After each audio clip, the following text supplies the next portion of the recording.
आजर सकाळ आपण सबुठ बड़ खबर आसला। एप्रिल 1 आयुष्मान भारत प्रधानमंत्री जन आरोग्य योजना शुभारंभ होगाकू जाउछि।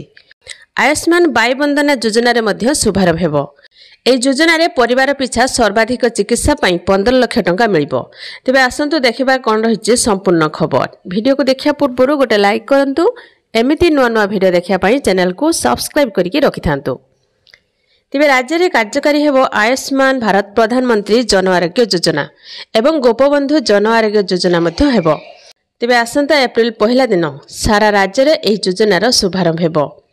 एहा सहित आयुष्मान बाय बंदना योजना रे मध्य से दिन शुभारंभ हेबाकू जाउछि। तो लोकसभा भवन में मुख्यमंत्री मोहन चरण माझी अध्यक्षतार अनुष्ठित बैठक में एही निष्पत्ति निया जाइछि।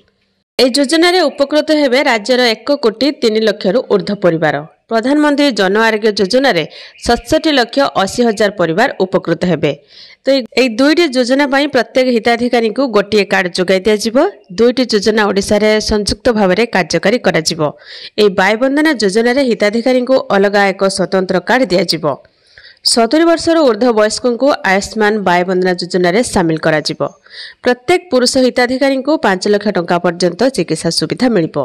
आ महिला हिताधिकारी को 10 लाख टंका पर्यंत चिकित्सा करा जिवो। 70 वर्षर अधिक बयसर हिताधिकारी थिले 15 लाख टंकार चिकित्सा खर्च मिलिबो। 29,000 रु अधिक सरकारी और पंजीकृत बेसरकारी डाक्तरखाना रे चिकित्सा सुविधा मिलिबो। तो यह थिला आपण मानन पई आज सकाळ दुईटी छोट इनफॉरमेशन। वीडियो को लाइक करंतु और केउ जिल्ला रो वीडियो टी देखुछंती कमेंट माध्यम रे जणांतु।